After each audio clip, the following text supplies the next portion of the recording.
नमस्कार, मैं हूं शैलेंद्र सिंह और आप देख रहे हैं हमारा YouTube चैनल शब्द शैलेंद्र सिंह। आज हम बात करेंगे तृणमूल कांग्रेस की सांसद महुआ मोइत्रा की। इंसान की ज़िंदगी कई बार स्वेटर की तरह हो जाती है, जहां पर अगर एक धागा उधड़ता है तो फिर पूरी स्वेटर उधड़ जाती है। इसी तरीके से ज़िंदगी का एक राज कहीं बाहर आता है तो पूरी ज़िंदगी के तमाम राज जो है वो बाहर आ जाते हैं। इसीलिए कहा जाता है कि जिनके घर शीशे के हों वो दूसरों के घरों पर पत्थर नहीं फेंकते। महुआ मोइत्रा जो तृणमूल कांग्रेस की सांसद हैं, उन्होंने गलती कर दी और गलती ये कर दी कि इन बातों का ध्यान नहीं रखा।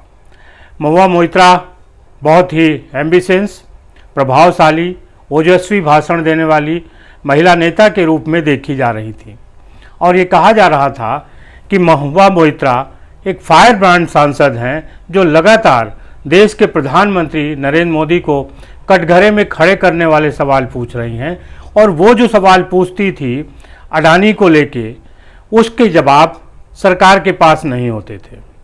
महुआ मोइत्रा की हर तरफ तारीफ होती थी, लेकिन एक गलती या एक राज बाहर आया तो वो सारा सिनेरियो, वो जो सारी धारणा थी वो बदल गई। दरअसल महुआ मोइत्रा का जन्म पश्चिम बंगाल में हुआ था। वहाँ से वो अमेरिका गई, फिर वो ब्रिटेन यानी इंग्लैंड आई। अमेरिका में उनकी पढ़ाई हुई और ब्रिटेन में उन्होंने एक बैंकर के रूप में अपना कैरियर शुरू किया। विदेश में ही उनकी शादी भी हुई, लेकिन कुछ दिनों के बाद वो शादी टूट गई। अब महुआ मोइत्रा का जो नाम था वो दुनिया में था, लेकिन भारत में अभी उनको कोई पहचान नहीं मिली थी। 2006 के आसपास महुआ मोइत्रा को राजनीति में आने का शौक़ हुआ और वो सबसे पहले कांग्रेस में आई। कांग्रेस में टीम राहुल गांधी की जो थी, वहाँ पे उन्होंने राजनीतिक कैरियर अपना शुरू किया, लेकिन बहुत सारी संभावनाएं उनको कांग्रेस में नहीं दिखी, लिहाजा वो तृणमूल कांग्रेस में चली गई। 2016 में तृणमूल कांग्रेस में वो पहले विधायक बनी और फिर 2019 का जब लोकसभा चुनाव हुआ तो उनको सांसद का चुनाव लड़ने का मौका मिला और पहली ही बार में सांसद बन गई, यानी विधायक से सांसद। तृणमूल कांग्रेस यानी ममता बनर्जी का इतना भरोसा जीता महुआ मोइत्रा ने कि जब गोवा विधानसभा के चुनाव होने वाले थे तो उनको गोवा का प्रभारी बना दिया गया और पहली बार तृणमूल कांग्रेस पश्चिम बंगाल छोड़कर किसी दूसरे राज्य में इतनी गंभीरता से चुनाव लड़ने के लिए आगे बढ़ी थी। उसकी वजह यही थी कि 2019 से लेके महुआ मोइत्रा ने जिस तरीके से संसद में प्रधानमंत्री नरेंद्र मोदी को घेरने वाले सवाल उठाए, उससे जनता उनकी तरफ उम्मीद की नज़र से देख रही थी। विपक्ष की वो एक आवाज़ बन चुकी थी और तृणमूल कांग्रेस भी उन पे गर्व कर रही थी। लेकिन रिश्तों की एक उलझन ऐसी हुई कि जिसमें महुआ मोइत्रा का जो पूरा राजनीतिक कैरियर था, जो उन्होंने इतनी मेहनत, इतनी मशक्क़त और इतने सारे प्रयासों के बाद बनाई थी, उस पे एक सवालिया निशान लग गया। महुआ मोइत्रा के साथ क्या हुआ, उनके एक दोस्त जय आनंद देहाद्रही हैं जो सुप्रीम कोर्ट में वकील हैं। बताया जाता है कि करीब 3 साल से ये दोनों साथ रह रहे थे और इनके बीच अचानक एक लड़ाई शुरू हो गई और लड़ाई भी किस बात को लेके हुई, जो पब्लिक में ये जानकारी है वो ये है कि एक पेट है जो दोनों को बहुत पसंद था। पेट यानी डॉग, जिसको हम कुत्ता भी कह सकते हैं, लेकिन आज की तारीख में कुत्ता शब्द भी बुरा लगता है, कुत्ते को भी बुरा लग सकता है, इसलिए पेट उन्होंने पाला हुआ था और पेट को लेके अनंत और महुआ मोइत्रा के बीच एक झगड़ा हो गया। झगड़े में बात इतनी बढ़ी कि दिल्ली पुलिस तक मामला पहुंच गया। दिल्ली पुलिस उस मामले को लेके छानबीन भी कर रही और ये देखा गया कि इसको किसके पास छोड़ा जाए, यानी उसको रखने का अधिकार कहाँ हो। ये लड़ाई आगे बढ़ी। इसी बीच जो जय अनंत हैं, उन्होंने तमाम बातें जो महुआ मोइत्रा की थी वो भारतीय जनता पार्टी के सांसद निशिकांत दुबे को बताई। निशिकांत दुबे बिहार से सांसद हैं, झारखंड से। उनके और महुआ मोइत्रा के बीच तमाम नोक-झोंक होती रहती रही, जो संसद में और संसद के बाहर में। एक बार महुआ मोइत्रा ने उनको बिहारी गुंडा भी कहा था। लिहाजा निशिकांत को जब ये जानकारी मिली तो उन्होंने एक पत्र लोकसभा अध्यक्ष को लिखा और उसमें ये लिखा कि महुआ मोइत्रा जो प्रश्न पूछ रही थी वो पैसे और दूसरे उपहार लेके पूछ रही थी। ये बात जय अनंत ने निशिकांत दुबे को बताई थी। जब ये मामला पब्लिक फोरम में आया, निशिकांत दुबे ने जब ये चिट्ठी भेजी, तब महुआ मोइत्रा ने दोनों के खिलाफ सुप्रीम कोर्ट में मानहानि का मुकदमा दाखिल करने की बात कही और वो वहाँ तक गईं। उनका ये कहना था कि चूँकि जो जय अनंत हैं उनके बीच झगड़ा था, इस झगड़े में उन्होंने कई ऐसी बातें कहीं जो गलत थी, उनका सच्चाई से कोई लेना देना नहीं था और वो बातें उन्होंने निशिकांत को बताई। निशिकांत चूँकि पुराने उनके मतभेद थे इसलिए वो आरोप लगा रहे हैं। महुआ ने तमाम आरोप निशिकांत पे लगाए। बिहारी गुंडा कहने के साथ ही साथ उन्होंने उनकी फर्जी, उनकी जो डिग्री थी उस पर भी सवाल उठाया, उसको फर्जी बताया था। ये सारे मसले पिछले कई सालों से होते रहे हैं, लेकिन इनमें मजबूती तब आई जब जय अनंत ने तमाम सारे राज निशिकांत दुबे को बताए और निशिकांत दुबे ने उसकी चिट्ठी लिखी। महुआ मोइत्रा पूरा जो चीज़ें थी उनको नकार गईं।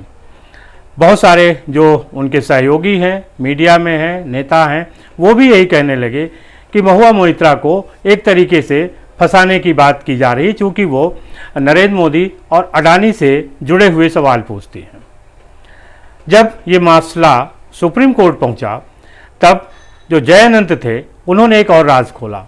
उन्होंने सुप्रीम कोर्ट को बताया कि महुआ मोइत्रा के जो वकील हैं गोपाल शेखरन, उन्होंने उनको आउट ऑफ कोर्ट सेटलमेंट का ऑफ़र दिया था और फ़ोन किया था। ये बात सुप्रीम कोर्ट को अच्छी नहीं लगी और सुप्रीम कोर्ट ने जब टिप्पणी की तो गोपाल शेखरन ने अपना नाम इस केस से वापस ले लिया। अभी तक महुआ मोइत्रा लगातार ये कह रही थी कि उनको फंसाने की कोशिश की जा रही है। इसी बीच इस पूरी कहानी में एक चौथे किरदार की एंट्री होती है और ये चौथा किरदार है दर्शन हीरानंदानी। दर्शन हीरानंदानी एक कारोबारी हैं जो भारत में उनकी कंपनी और विदेशों में काम करती है, लेकिन वो फ़िलहाल दुबई में रहते हैं और दुबई में रहते हुए उनके संबंध महुआ मोइत्रा के साथ थे। उन्होंने एक पत्र लिखा और उस पत्र में उन्होंने कहा कि महुआ मोइत्रा का जो संसद का वेबसाइट है, जिसको वो लॉगिन करने के लिए उनको संसद से एक पासवर्ड मिला है जिसपे कि सवाल पूछे जाते हैं। पहले सांसद आमतौर पे लिख के सवाल पूछते थे, लेकिन जब टेक्नोलॉजी आगे बढ़ी तो फिर लोकसभा का जो सचिवालय है उसने सभी सांसदों के एक वेबसाइट बना दी, उनको एक लॉगिन पासवर्ड दे दिया कि इसके ज़रिए आप सवाल जो पूछने हैं वो लोकसभा की सचिवालय की वेबसाइट पर डाल दीजिए और वहाँ से आपको जवाब मिल जाएगा। इस वेबसाइट का लॉगिन पासवर्ड महुआ मोइत्रा ने जो हीरानंदानी है दुबई में बैठे कारोबारी उनको दे दिया। अब इससे हुआ क्या? इससे ये होने लगा कि जो हीरानंदानी हैं वो ऐसे सवाल पूछने लगे जो गौतम अडानी को घेरने वाले थे और उन सवालों के जरिए वो ये साबित करना चाहते थे कि प्रधानमंत्री नरेंद्र मोदी का झुकाव गौतम अडवाणी की तरफ है, इसीलिए उनकी कंपनी को बहुत सारे काम दिए जा रहे हैं। दरअसल दर्शन हीरानंदानी की कंपनी और गौतम अडानी की कंपनी के बीच एक व्यावसायिक प्रतिद्वंदिता थी, इसीलिए दर्शन हीरानंदानी ने महुआ मोइत्रा को अपने साथ मिलाया और उनसे वो सवाल पूछने शुरू किए।